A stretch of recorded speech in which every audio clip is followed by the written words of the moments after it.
আসসালামু আলাইকুম প্রিয় দর্শক, কেমন আছেন আপনারা সবাই? আশা করি সবাই ভালো আছেন। ফ্লাই এভিয়েশন পক্ষ থেকে আমি মারজান আবারও চলে এলাম নতুন একটি ভিডিও নিয়ে।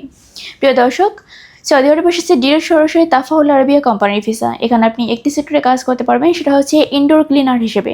এখানে আপনার দৈনিক ডিউটি টাইম হচ্ছে 8 ঘন্টা করে, সপ্তাহে 6 দিন ওভারটাইমের সুযোগ রয়েছে। থাকার খরচ কোম্পানি বহন করবে, খাবার খরচটা অবশ্যই আপনি নিজেকে বহন করতে হবে। এখানে যেতে হলে আপনার বয়সটা মাস্ট বি 21 থেকে 40 বছরের মধ্যে হতে হবে। এখানে আপনার স্যালারি হচ্ছে 1200 রিয়াল, আর এই পুরো প্রসেসিংয়ের জন্য আমরা আপনার থেকে সময় নিচ্ছি মাত্র 45 দিন। তো প্রিয় দর্শক, চলুন এবার জেনে আসি সৌদি আরবে ফাইল সাবমিট করতে আপনার কী কী ডকুমেন্টসের প্রয়োজন হবে।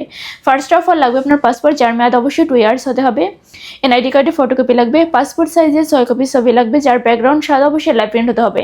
এর পাশাপাশি লাগবে হচ্ছে পুলিশ ক্লিয়ারেন্স ও মেডিকেল সার্টিফিকেট। তো এই সামান্য কিছু ডকুমেন্টস হলেই কিন্তু আপনি সাবমিট করতে পারছেন আপনার মূল্যবান ফাইলটি আমাদের ফ্লাই এভিয়েশন অফিসে। তাই আর দেরি না করে অতি শীঘ্রই যোগাযোগ করুন আমাদের স্ক্রিনে দেওয়া নাম্বারে এবং চলে আসুন আমাদের ফ্লাই এভিয়েশন অফিসে। আমাদের অফিসের লোকেশনটি হচ্ছে ঢাকা কমলাপুর 89 অতি দীপঙ্কর রোড, মুগধা হাইওয়ে, শান্ত সিএনজি পেট্রোল পাম্পের পাশে, ফ্লাই এভিয়েশন বিল্ডিংয়ের ঠিক দ্বিতীয় তলায়। আজকে ভিডিওটি এখানেই শেষ করছি। দেখা হবে নেক্সট আরও কোনো ভিডিওতে নতুন কোনো তথ্য নিয়ে। সবাই ভালো থাকবেন, সুস্থ থাকবেন। Thanks for watching. Allah Hafiz.